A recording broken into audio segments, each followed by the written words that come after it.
This is How to Thrive in IT, Episode 1, Imposter Syndrome. If you are tired of merely surviving in information technology and are ready to thrive, you are in the right place. On this podcast, we talk life in technology, not just about the technology. Although we may, from time to time, geek out on the technology too. Welcome, and here we go. My name is DJ Eshelman. I have been in IT for a long time, but instead of me giving a full intro in this first episode, I thought maybe it'd be easier to say this with a story. So what better way to start than with my journey with imposter syndrome? Now, like I said, I've been in this industry for a long time, and so there's a thing that comes with this that is sometimes very much a surprise. I always thought that this feeling of imposter syndrome, like I'm not enough or I'm not good enough, that this would go away over time. And it's really funny because there's certain categories that I've been looking at with this. And so let me share those with you. Number one is my age. You're still young is something I hear a lot of, and it feels well-intentioned enough. And sometimes it's from those who are younger than me, and sometimes it's from those older than me. When it's from those that are older than me, sometimes that actually feels a bit like it's an insult kind of a thing, or it's like, oh, you just don't know the world kind of thing. It does not probably intended that way, but that's the way it feels to me. It goes back to my childhood. I've always felt like I had older friends, but not friends my current age, that sort of thing. Up until about high school, when I finally started forming friends that were my own age. It was kind of weird, but that carried on through college and my later life, where I had either older friends or younger friends, but rarely friends in my exact age group. Now, as you get older, that age group expands quite a bit, so that's not as much a factor. But in terms of imposter syndrome, it really is a factor. It never really feels like I'm old enough. It always feels like somebody else is more experienced. And I think I figured out something about this too. My generation talks about movie quotes and shared experiences. Like they say things like, remember when X, or you remember when this happened, or that sort of thing. And so it's natural for us to do that. Well, sometimes what happens with that is that previous generations, or even people that are not that far behind, but feel left behind, will feel left out again when somebody's recalling their situations and things like that. And so that is something that has been something I've struggled with as far as that feeling of imposter syndrome in information technology and just in my life in general. So as far as my experience with the world, yeah, I think now's probably the time to say that I have been in this industry for 25 years. So if someone says they've been at this for 30 years, sometimes that feels like it's belittling my experience. And I'm not sure why that happens. I don't think there's anything wrong with them saying that, but sometimes it just feels that way. You hear that and not other things. The worst is I find myself doing it as well, and I hate doing it. That's why it's so much a hesitation for me to even share my experiences with you. Like, I don't want to sound like I'm bragging about myself, or I don't want to sound like I've got it figured out and nobody else does, or anything like that. There are some things that I do have figured out, and we'll get to that in a few minutes, but that's just the thing with experience level. Sometimes you feel like there's always somebody else that has something more, therefore yours is invalid. So yeah. And the other part, number two, is community. And this has been tough because in terms of this, in a lot of things that I do, I always feel late to the party. I always feel behind because I only started participating in whatever time frame. So like, for example, even though I started working in technology and that sort of thing about 25 years ago, about 20 years ago, I started focusing on Citrix as a technology. And what happened then is I started working in it, getting better and better at it. And it wasn't really truly until maybe around 2013 or so that I actually started participating in a wider community of people that were involved. And, there's nothing wrong with that, but it made me feel like I was always late to the party. It's like I wasn't really truly part of the community. And you know what? I still struggle with that today. I still struggle with feelings of being excluded. And I don't know why. I just generally don't know why either it's actually happening or not. Now, in some ways, it has literally been happening. A lot of people assume that I am a Citrix technology professional, a CTP. No, I'm not. They have rejected me twice, actually. So fooling me once, shame on you. Fooling me twice, shame on me. But in terms of that going, it's one of those things where it's just like, it feeds into this imposter syndrome when you're getting those kind of rejections. And it's hard to focus on the wins sometimes. When you have these rejections, they speak louder than your other things. And we'll get into that in a few minutes. Like, I'm not going to leave you hanging. I promise. I'm not just going to make this just a drone fest of negativity. We are going to get into some positivity here. I promise. Number 4 is my work as far as areas of imposter syndrome. So let's go back to 2011. And I started working with Citrix Consulting. And I found that consulting was insulting. And what I mean by that is that people with marketing degrees and, some even like 1, 2 years, 10 years less experience than me, sometimes treated me as if I were less because I was a contractor as a consultant, not an employee. And so there was this default setting of, well, they just don't know what they're talking about. They're just here to fill in a gap and they're not really truly knowledgeable. All my work was like kind of fact checked, which is actually a good thing, but it didn't feel like a good thing. At the time, it felt like, wow, thanks guys. Thanks for, why do I even bother? You obviously have this figured out. Why do you need my help? That sort of thing. These thoughts went through my head. It really did. Eventually, like I said, there was some things that got cured of that. And then even in recent history, being let go, being fired. I talked about this on a Thrivecast episode way back in 2020 when we were talking about all that, when it was oddly enough fresher than it is now for sure. But that sort of thing, especially when you're fired for something that doesn't make any sense and that sort of thing, that didn't help my feelings of imposter syndrome at all. You're always questioning, why did I do this better? And you're kicking yourself. A little bit of depression that feeds into that too, by the way. There's a little bit of those kind of thoughts and feelings that come in my life that are real and, that need to be addressed too. But that feeds into imposter syndrome too, or they'd feed each other probably. Yeah. Burnout makes me feel less of a person. When I say burnout, it's not a matter of length of time. It's a length of trauma. And there's a certain level of experiences that you have. There's a certain level of drama that comes with this world. And eventually I got to the point where I couldn't function anymore. I couldn't really do things like I could before. I couldn't perform in technology, and not just in technology, but there's a lot more than technology, especially when you're in consulting. There's a lot of soft skills that are involved in that. There's a lot of thinking ahead. There's a lot of kind of project management style stuff. There's a lot more than the technology you have to know. And in later episodes, we'll probably get into some of that, by the way, because I think it's really crucial. That's why I wrote Just Do This. It's really important. So anyway, but at the same time, it was a lot and I did a lot of it all at once. And the burnout actually started for me about 6 years ago.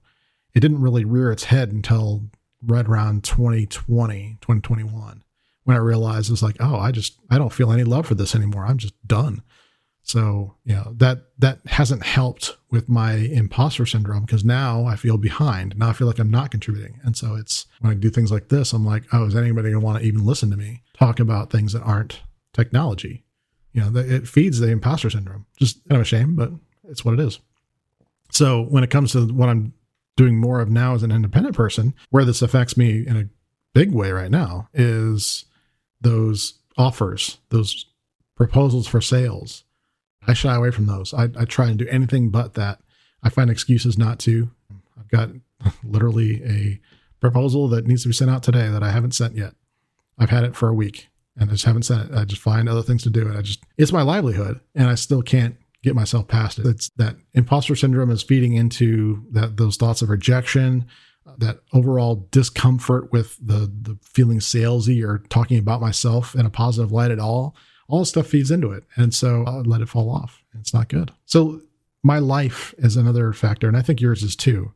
We have to realize our life experiences feed into imposter syndrome. And I've gotten to know quite a few of you out there and I've heard your stories and I've heard people tell me about how even some were told not to do technology because that was what geeks did. And they didn't want to have a nerd for a son. But it was one of those things where I've heard stories like that. I've heard things that never seem to have matched up or never lived up to your parents' expectations, that sort of thing, or your families, or some, even its spouses have an expectation of how things should be and things like that. So for me, I would say that there was some experiences in my life that actually did contribute to this. I grew up in the 80s and around 86, my parents moved us to a town not even a town, just an area of Colorado that was unincorporated. And we lived completely off grid. So we had no electricity. We had no running water. We finally got a phone like around 88 or something like that, I think it was, and maybe 89. But that was it. So all throughout my middle school and high school years, I had no utilities. And so things like video games, that whole thing passed me by. My experience with video games went only for, what I was able to see other kids play or anything like that. A lot of like TV and movie shows and things like that passed me by as well. We eventually figured out that we could do like a generator and power inverter and things like that for the occasional, reaching out to the world or watching TV or whatever. But, it's really not the same as being able to just point a remote at a TV and all of a sudden you're vegging out. I didn't have that experience growing up. Not really. So it was an interesting thing where there was a difference in my life that is incredibly unique. And you would think that would be very empowering. And I've got to be honest, it really is. It really is very empowering to have that level of experience behind me. I can tell you a lot about preparedness and a lot of that journey and what it taught me. But also it does feed into that feeling of imposter syndrome because you feel like you are not really worthy of where you are because you didn't have the same background. You're always feeling behind.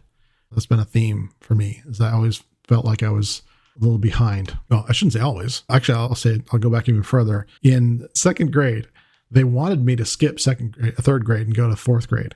But because of some bureaucracy at the time with the public schools and where we were at in the 80s at that time, that was deemed not possible. And so even though I had already proven that I knew everything that a third grader did or should know, I was still forced to go to classes. And that actually caused me to get a bit of a behavior problem. And my grades actually slid. Even though I knew the material, I didn't care.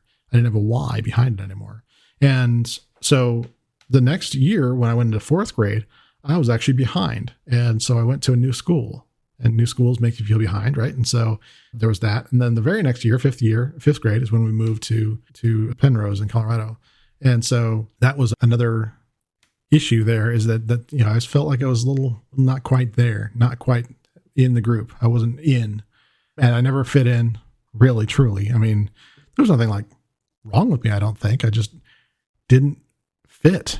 It felt like for my entire high school and college career, I didn't really feel like I fit. And so that has always kind of fed into that natural assumption. It's like a default setting in my life. You don't fit. That's the message I heard. And we're going to talk about that, by the way. I want to pull that out specifically. We're going to talk about that in a couple minutes. Hey, my friends, thank you once again for being here. I'm excited to launch this new podcast, but with any podcasts these days, you always have a sponsor, right?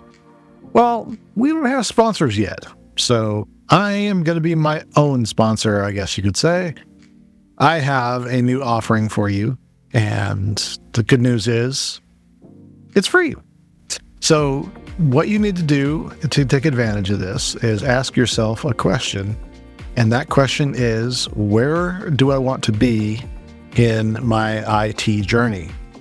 As far as your IT career, where would you like to be? And especially if you are somebody who has been put into a leadership position, you've been at this a little while, and you are looking to figure out how this all works because you haven't been equipped to do so, I'd like to have a conversation with you on that.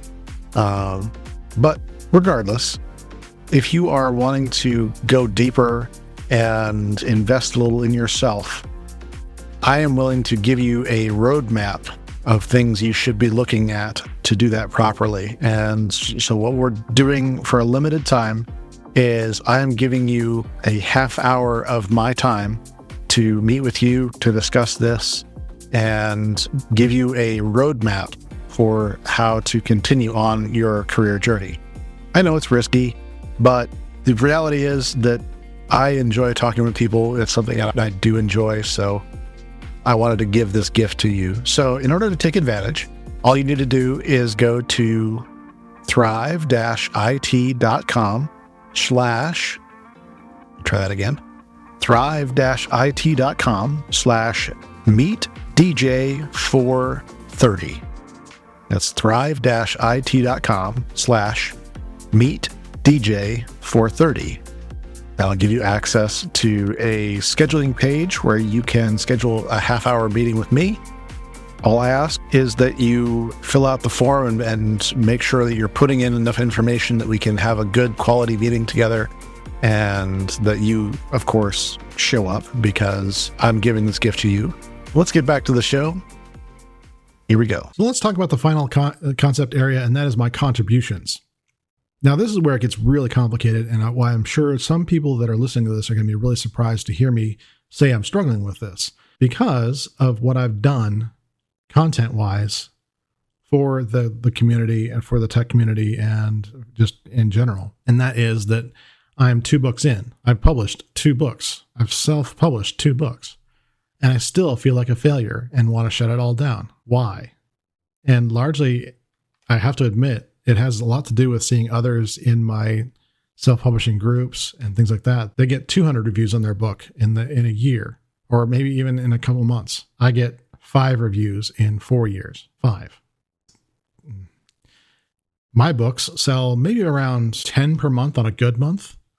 Theirs do 10 in a day. It's hard not to compare yourself, and that comparison trap is very real. And so even though I have contributed something that the people have told me that is good, I feel, oh, there must be something wrong with me. I'm just posing here.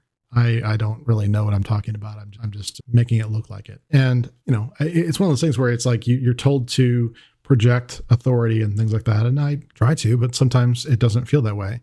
And so the honest truth is, even though I've written these 2 books, sometimes it feels like I shouldn't have. And that's just the honest truth, me being honest with you. That's what imposter syndrome is like. If people don't buy my courses, I want to quit.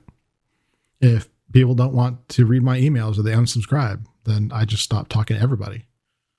If people thumbs down a video or leave a comment that's nasty, I just want to stop trying altogether. And it's these negative voices that really contribute to imposter syndrome. So let's talk about that a little bit. What contributes to imposter syndrome? So we tend to talk more about tech than our feelings is one of the things. And that doesn't seem like on itself that would be a thing that would be a major contributor, right? The problem with that is that if we're only talking about technology and not about ourselves, we don't give context of things in the right kind of context. A lot of times we won't see, it's like that Instagram effect where you only see the perfect pose.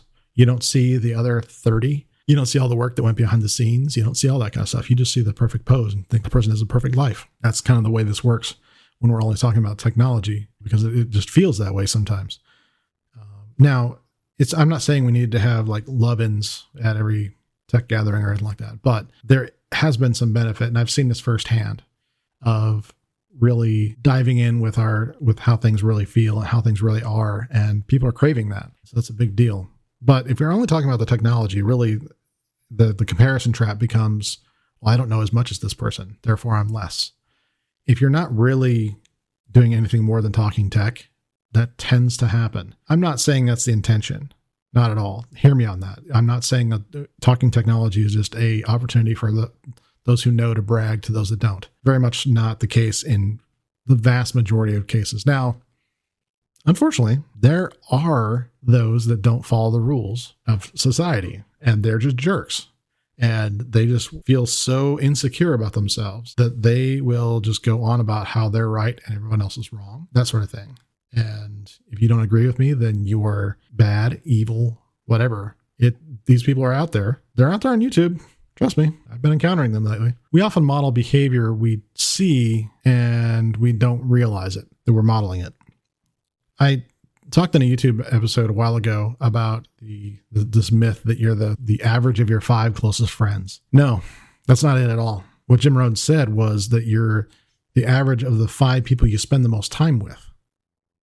And that's important. That's really important, because if we spend a lot of time around people that are very negative, we can become negative. If we spend a lot of time with people that are modeling these kind of behaviors that encourage imposter syndrome, then we get stuck in the same boat. We get right there with them. So we perpetuate the cycle of trauma in IT by modeling that same behavior. And we don't even realize we're doing it. We very often have to ask for help or seek out answers from others in technology. Now, this isn't bad. It's not bad to ask for help. In fact, I often say that, I built my career on Google because I did. Everything I figured out, usually it was by Googling it or like close to it. Like when I figured something out was very much like I Googled it and it was like, oh yeah, this is close to my search results here. I can see that where this is going and try it out. And if it doesn't work, I just kind of tweak from that direction and generally speaking, figure things out. And I don't think there's anything wrong with that. I think actually that's good. I don't think we should be people that have to remember everything. We should have access to knowledge. I had a professor in college that was really big on this. He said, don't try and know everything. Know people that know things. And it's really critical. But unfortunately, it can lend to some imposter syndrome. And this is definitely true of me. So I definitely feel like, because of what I just said, that because I feel like I always have to Google everything, that I don't know things. I'm not worth anything, that I don't have anything to contribute to the world because I have to Google everything. It's the truth, right? So it's something where we have to recognize that it's part of our job and our livelihood and something we should be doing. And so we have to be aware of those kind of things and shut them down, that sort of thing. So that's the reality of that. So in terms of this in our industry, facing imposter syndrome, I recently had some conversations with people that I didn't record, and I wish I would have. And I didn't get really clearance to use any names, so I'm not going to. But the reality is that what I found is that more people are facing this than ever in information technology, especially if you're in an area of user-facing support. Like I said, I've worked in Citrix for a long time, that end user computing, or what's now kind of being shifted towards digital employee experience focus. It very much is a higher trauma kind of environment because you got people yelling at you potentially, and not everybody gives out hugs. I tell a story often of what got me into Citrix in the first place was when I was deploying it at a medical clinic, and the next day, one of the physician's assistants saw me in the hallway and came running at me. And I was like, oh my gosh, what is this? And she just threw her arms around me and gave me a big old hug and said, thank you. I haven't spent any time with my kids in almost a year. And that's because she was having to stay late and do stuff, and I'd given them remote access. And so that was the good. I still try to remember that, obviously, a lot, but there's a lot of negative that came with that too. A lot of expectations that get set up. Once they have that, if it goes down, their tone changes, doesn't it? It kind of contributes to the trauma quite a bit. That shift on you is something that's been happening more and more, especially as some of these technologies have become more prevalent and easier. The expectations have become more intense. And so I think more of us are facing this than they ever have before. And the people who hand out the comparisons, the honest truth is they're probably feeling it more intensely than you are. In other words, it's a defense mechanism. Sometimes that when they're saying things like, when you say, I've worked in something since presentation server 3, somebody will say, well, yeah, I've been working on this since the WinFrame. Why did they do that? Well, what did that add to our conversation? Maybe I shouldn't have started with my experience to begin with. That's one of the lessons, I guess, here I'll inject early. But I think it's a defense mechanism that we've learned that we just have to inject. We don't want to feel like we're less. And so actually, I've done that. I've done more than that, and I'll tell you about it. It's a weird behavior that we have. And almost everyone in technology does it. Like I said, it's a behavior remodel. You don't realize it because you're spending time with these people more than positive influences. But it is kind of a defense mechanism against imposter syndrome. And so that can lead to that and help it grow, unfortunately, and continuing the cycle of IT trauma by letting others experience it as well. Congratulations. The reality is your experience is valid. You're growing every day. Hope so. I hope you're growing every day. And if not, you're in the right place. We're going to help you out with that. I want you to grow a little bit every day. I don't want you to worry about massive transformations. I want you to just have little transformations throughout your week. That's much more powerful. Trust me. But you already have a lot of experience.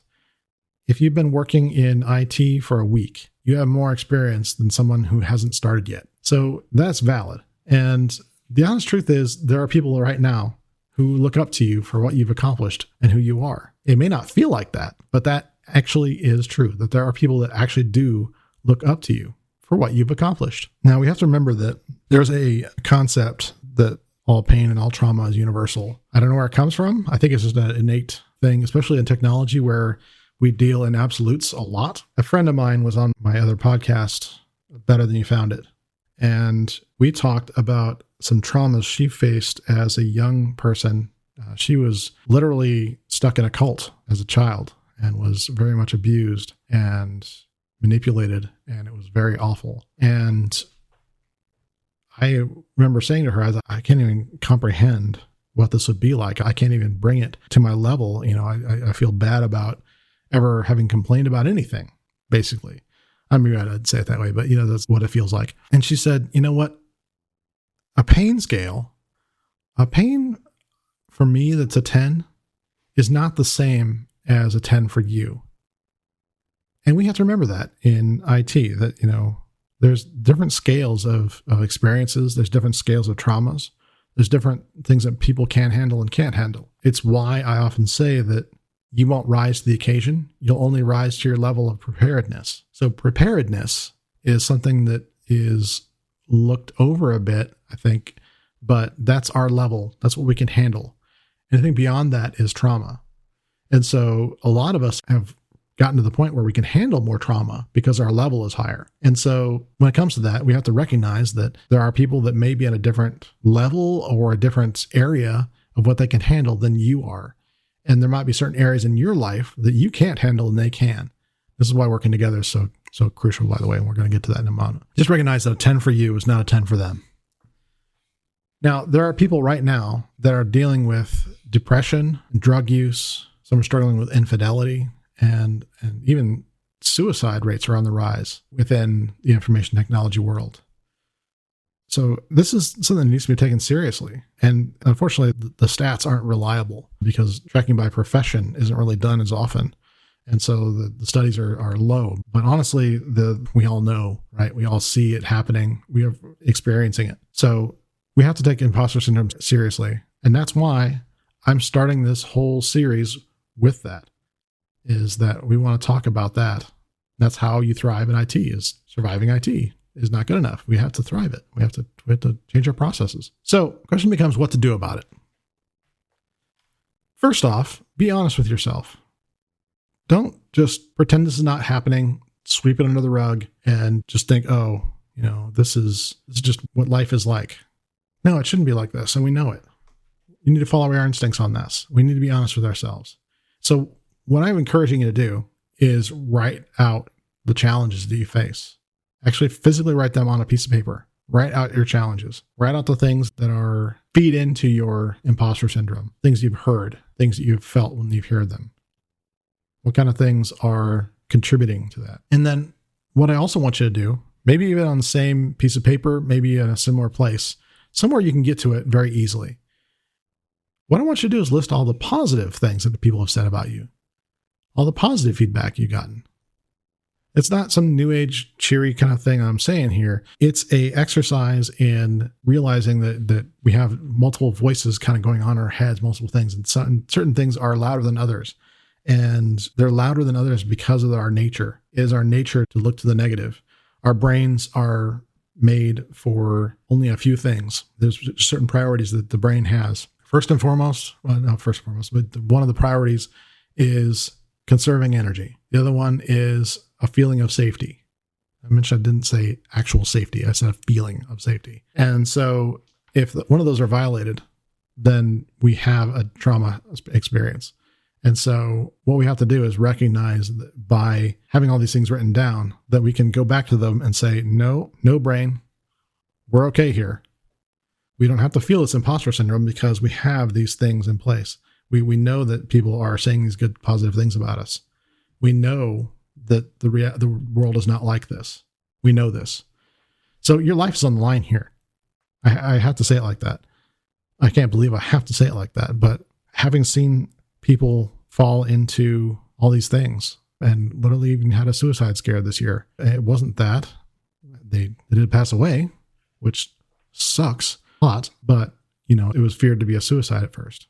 And that really kind of made me thinking about this, like how people reacted to that was interesting, because they weren't shocked in a way you'd think they were shocked by hearing that news, even though it wasn't correct. It was still the sense of, oh, there goes another one kind of thing. There was that kind of tone to their voice, to their interactions. So your life might literally be on the line here.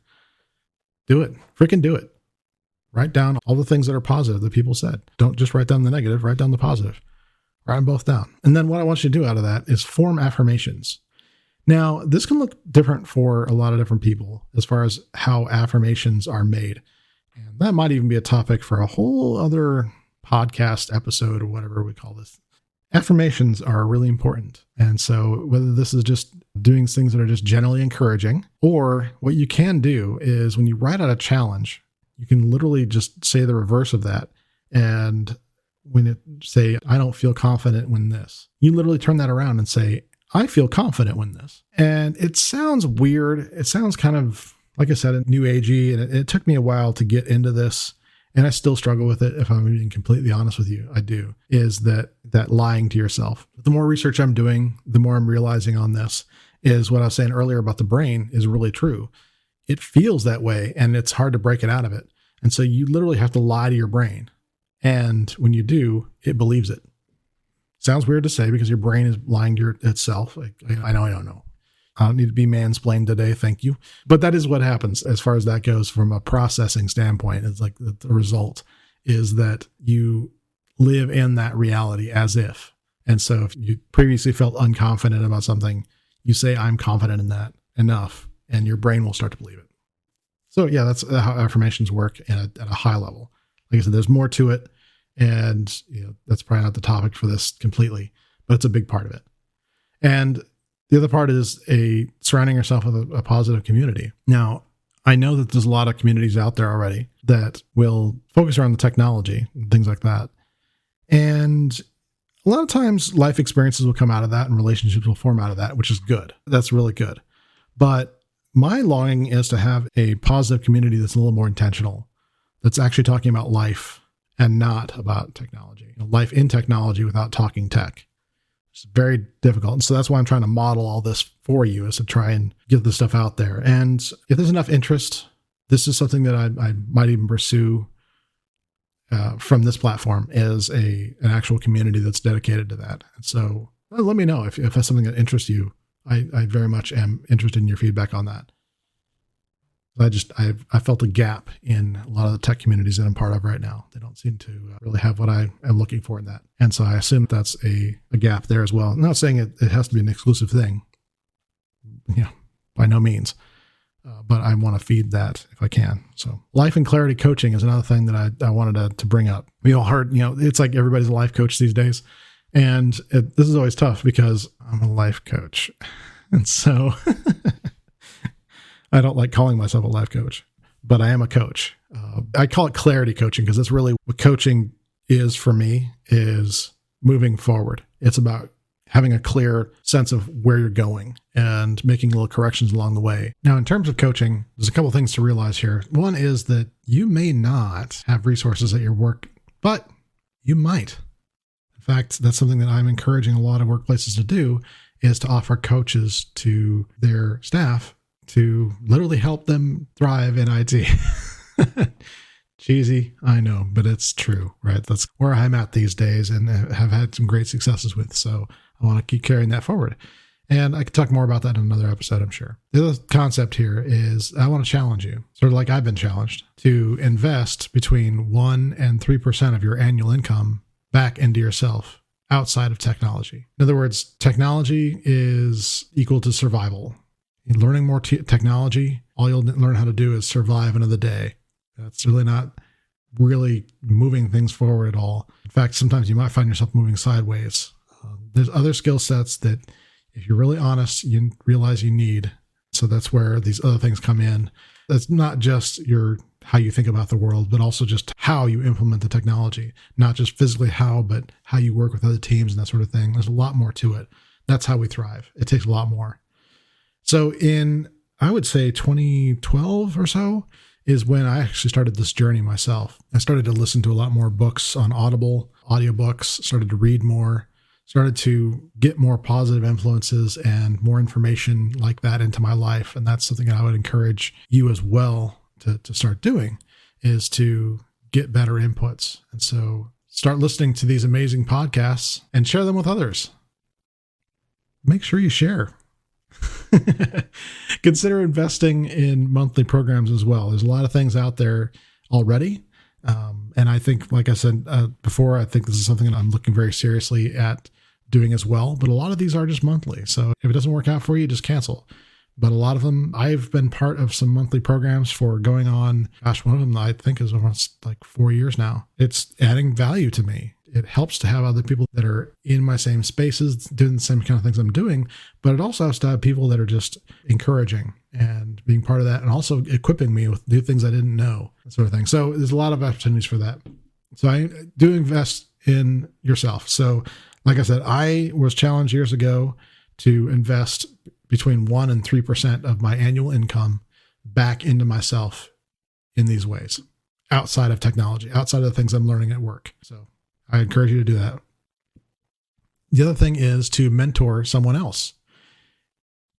You always have someone, like I said before, that is a little behind where you are now. And so what you can do is you can practice how you want to be treated with them by mentoring someone else. So in other words, you practice how you think you'd want to be treated by being that person.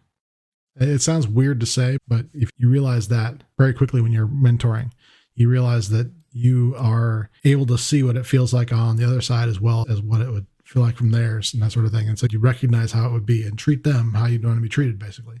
That whole golden rule thing. And if you are dealing with some PTSD, like I am and have been, then frankly, what I'm going to recommend to you is probably beyond these things. And it is getting into things like counseling and therapy. And so it's hard to say that, but it is actually true that if you really want to get past some of these things, sometimes it does take a bit of help. And it's not like you're going to be committed to the nutty house here, or however they said that. And I have to tell you that I do have a background in psychology. I have a degree in psychology. So there is a lot of that, but I haven't ever practiced psychology. I'm not a psychologist. And so really there's tools and nuances to your experiences that really sometimes need to be dove into more deeply. And your peers aren't equipped to handle this. They're just not. And so if you're only venting to your peers, that's something that is not healthy. That's not going to really help you at all. All it's doing is, continuing the cycle. So my advice is to look into things like I used BetterHelp. That's not an endorsement necessarily. It's just saying that I used them and was happy with the results of finding a good match on there for a therapist on BetterHelp. So I recommend that, or whatever resource works for you. Honestly, just look into it. That's the most important thing. So one of my therapy experiences, actually, this goes back to 2004 when I was in for some other things that were going on in my life. She had me walk through a thing that I think is really key for this. And that is to recognize negative feelings as signals. So think of it this way, and I'm going to go back to my generation again. We're the generation of cassette tapes and VHS tapes, right? So when we saw something, we would rewind and we kind of see it going backwards, and then we play it forward again and see it going backwards and play it forward again. And we can look back and see what was going on, and we can see the pattern emerge and say, okay, if we felt this way at point A, and then we had this result at point B, and then what we could expect at point C, we know that if we're feeling a trigger at point A, we know what the rest of the progression looks like, and we can now look at those as signals to make a change in your mindset. Hey, DJ, sorry to interrupt, but we need to tell our friend here about our resource of the week. Very soon, we will be doing a study on the way work works in IT, and how AI like me will impact. Hey, wait a minute. AI like me? Whatever, man. Your resource of the week is The Goal by Eli Goldratt. We encourage you to get your copy at mzn.to/4fkrelq. The link will be in the description. Enjoy this audio rendition of The Goal from 1984, and we'll talk soon about how this book is still true, even in the world of AI like me. Come on, man, stop making me say that. The link is an affiliate link and will be compensated when you make a purchase, though it won't impact your purchase price. Okay, let's get back to the show. So what I'm going to be encouraging you to do here is to be the buffalo. Sounds weird, but consider this. There are storms that happen in Colorado where I'm from. And when these storms come, these snowstorms, what you'll see happening is that the cows will run away from the storm as fast as they can and get up to the very fences and not be able to go any further. And then the storm eventually hits them and they are just stuck in the storm. Right? Buffalo, however, have a fascinating aspect to them where they run into the storm. They run into the storm so that they experience less of the storm. It's absolutely fascinating, and it's just one of those things that it is always fascinating. And they could be running away. They're faster than cows, way faster, right? They don't. They run into the storm. So that's what I want you to do. I want you to be the buffalo. I want you to run into the storm. So when you feel like you aren't enough, that's your signal to be the buffalo. When you get negative feedback or a thumbs down, be the buffalo. When you feel like you're all alone, nobody else gets you, be the buffalo. When you feel like what you do doesn't matter, be the buffalo. When you feel inadequate, consult your list. Look at the things we've talked about before. Your physical written down list of affirmations and things that people have said about you.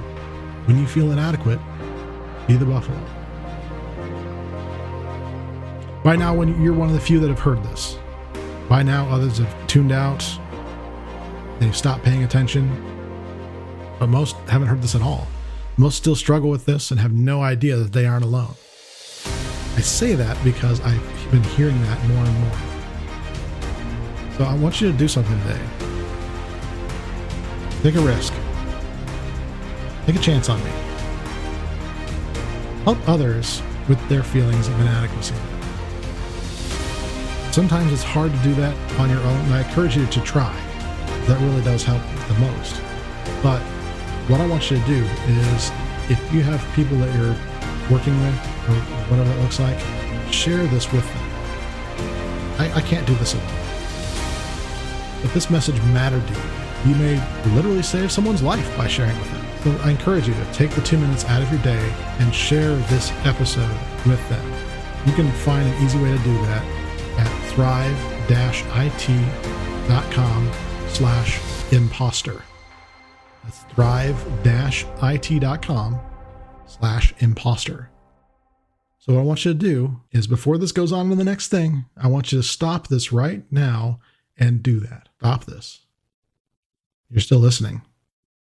I wanted you to stop. No, I'm serious. I want you to stop. Thanks everybody for being here. I appreciate your time. And I appreciate you listening. And I'm not trying to change the world in big ways here. I really am after just small little impacts. And so that's why I'm starting this show, is to get that out there. So thanks for being here, and welcome again to How to Thrive in IT. Got some great stuff coming on for you. Stay tuned.